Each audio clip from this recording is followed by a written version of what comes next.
Pernah nggak sih lu ngerasa aneh sendiri? Scroll terus, video demi video, ngakak, bingung, bosen, tertawa, kaget, terus kosong. Sampai lu sadar lu nggak bisa berhenti. Dan anehnya, lu juga nggak tahu kenapa lu buka HP barusan, padahal lu baru tutup 10 menit lalu. Tapi jari lu udah otomatis ngebuka TikTok lagi, YouTube Shorts lagi, Instagram Reels lagi. Kayak robot.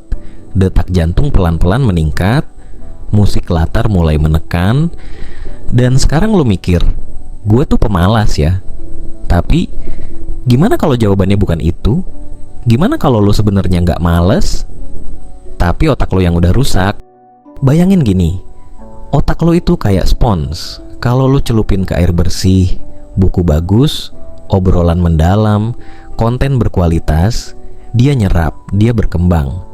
Tapi sekarang spons itu tiap hari dicelupin ke limbah digital, ke konten gak penting, gosip, drama, reaksi lebay, video absurd.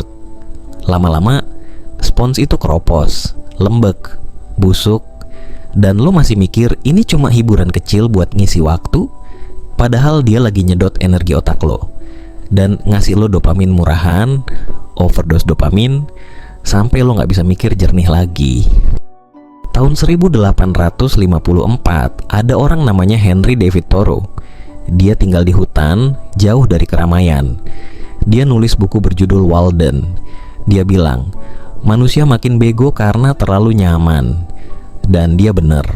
Bedanya sekarang, zona nyaman kita bentuknya bukan sofa empuk, tapi TikTok live orang rebahan sambil makan kerupuk, ASMR mukbang jam 3 pagi, podcast gosip 4 jam yang gak pernah lo selesain. Kita hidup di zaman paradoks, banjir informasi tapi kelaparan makna. Gue pernah lihat satu thread di Reddit, isinya, apa brain rot terparah yang pernah lo alamin? Ada yang jawab, nonton 100 video orang ngecat kuku, padahal gue cowok. Yang lain bilang, gue nangis abis nonton editan Korkor 4 jam, tapi gue gak tahu kenapa gue nangis. Lucu? Iya. Tapi sedih juga, karena itu kita, generasi yang bisa ngomong, gue kena brain rot sambil bikin konten brain rot buat dapet views. Tahun 2024, Oxford milih brain rot jadi word of the year. Kenapa? Karena itu kata yang paling banyak dicari, paling sering diucap, dan paling jujur menggambarkan hidup kita hari ini. Editor Oxford bilang, kita hidup di dunia yang penuh informasi, tapi minim makna. Itu bukan cuma kata, itu peringatan. Krisis kognitif global, di mana manusia perlahan kehilangan kemampuan mikir panjang karena ketagihan mikir pendek. Di California, ada penelitian ke 500 remaja. Setelah sebulan nonton konten pendek tiap hari, 70% dari mereka nggak bisa baca artikel sepanjang 500 kata tanpa kehilangan fokus. Nggak bisa baca, nggak bisa nulis panjang, nggak bisa diem tanpa buka HP.